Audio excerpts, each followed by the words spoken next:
Alexander, we're here at ADI 2025 in San Antonio, Texas. Thanks for coming on. Oh, it's a great pleasure to be here. I mean, wonderful. I love being at this place because it's a community of a lot of peers and friends in craft distilling. Tell me what it means to be here.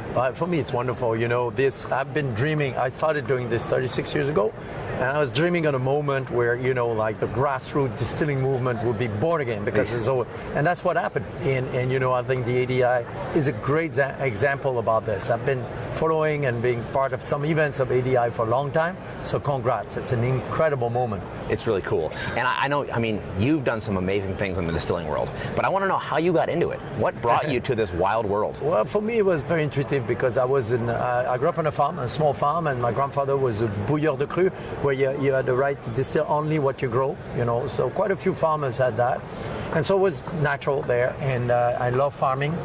And I do believe that branding is the only way to make, you know, one of the only way to make farming very sustainable, at least in our case. So that's how I went in through the farming door. And then, you know, we grow our own grapes, as you know, for cognac, or grow our own juniper berries for gin. So everything we've done was around that. So I came, you know, into distilling from the garden. Very cool. What was your spirit of choice when you first started?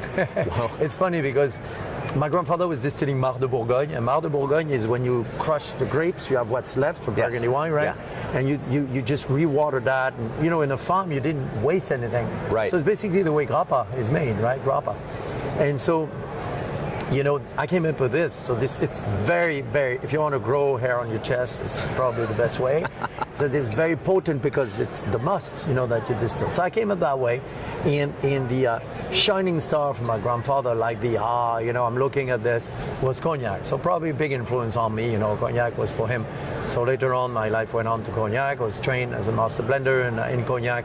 So probably, you know, these little things that influence you, right? You know, and what you're going to do later, probably that was part of it. The fact that he bought it like Jimmy Jones, this big bottles of cognac, and he would like have me sell it and, you know, smell it. And, yeah, it was kind of cool. So that's the way I got into it. So tell me what it means to be the keynote speaker at ADI. How did that go? What did you talk about? Well, you know, when Eric and Bill said, you want to be the keynote speakers, we're in Barbados drinking good rum.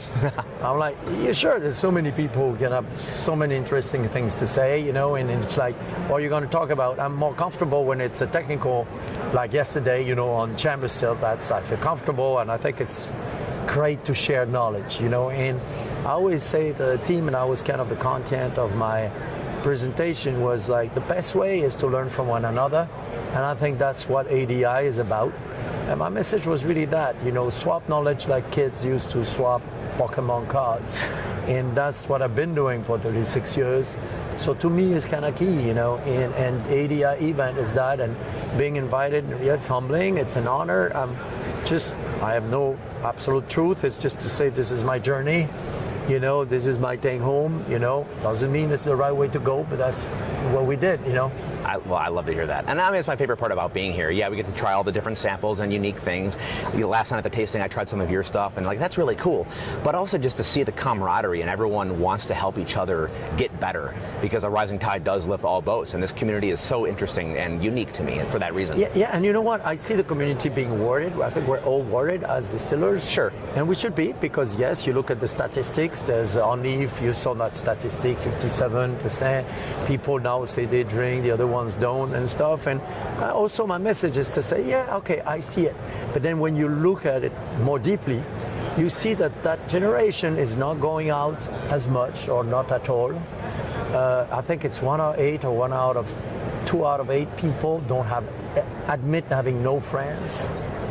People are not really having a lot of sex, you know, the young people and stuff. And I think, you know, as distillers, we have a big role to play to go back to socializing. You know, I understand COVID, I understand all that movement, I understand, you know, but I think we have a role to play and say, no, let's grab this. Because let me tell you, human beings are social animals. Anybody has doubts about this, you know, I mean, I don't. Absolutely. And I think we have a role to play as distillers and actually bartenders as well. And I feel very strongly about this. And that was one of my messages. Yes, we can read the statistics and get worried, but I think it's a pendulum. You know, it's the first generation we have is my kids, actually, it's the kids' generation, where the kids are more reasonable than the parents. Mm-hmm. A friend of mine was a distiller, was saying, you know, when I was a kid, I experimented so many things, and it's one time I almost died because we were reckless about cars and driving. And when I started having kids, I'm like, oh man, I'm so worried. I love them so much if something happens to them. Right. And he's about my age, late 50s, and he's like, they're so reasonable that, I'm like, go out there, do this. Take a risk. It's right. the first generation where, because you learn when you expose yourself, right? Yeah. So I think we have a role to play as distillers and bartenders of recreating these moments of community. So I think they're very important. I read an article that was really interesting about how the younger generation is a little hesitant to go to the bar because they don't know what to order, and it becomes that kind of scary, like, I don't know what a Negroni is, and it's standoffish. And I want there to be more bars that are open to instructing and saying, hey, don't worry about That's a good point. You know what I mean? I so agree. And I think as distillers too, if you start saying, hey, no, look back, we're making this, we're the ultimate instrument of love and socializing. Right. If you think about it, So we should remember that. I think so, because either we're passive and say, oh, what is the new trend? I'm going to try to do this and that. Or to say, well, look, since humans are humans, I think it's important. There's a work of, a lot of people are scared worldwide. And there's a neurologist called Christian Claude that says the effect of fear on the brain is massive. It makes you actually less smart. It's a neurologist that studied that. And the good news is the way to get unscared is pleasures with your friends, communal pleasures. So going to a bar, having a good drink has a role to play there, I would venture. Absolutely. Doing stuff with your friends, and then suddenly you get smarter. Right. I think it's a great take. Yeah. Hey, and it all starts with a chamber still. Any still. Any still. And it starts with friends together. Think about the best moments in your life. Right. Very often it's a bunch of friends doing something together. Really is. Yeah, yeah. And very often it involves some drinking, and so I don't see this, I don't know. I'm very hopeful. I am too. And it's good to hear from you, and I mean, congrats on all your accolades. Well, I look forward at some point in the future talking to you in a more long form, because I want to pick your brain. All right. Well, I don't know if that's going to be fruitful, but but it's a great pleasure. Yeah, absolutely. Alexander, thank you so much for coming on. Great pleasure, man. Thank you. Cheers.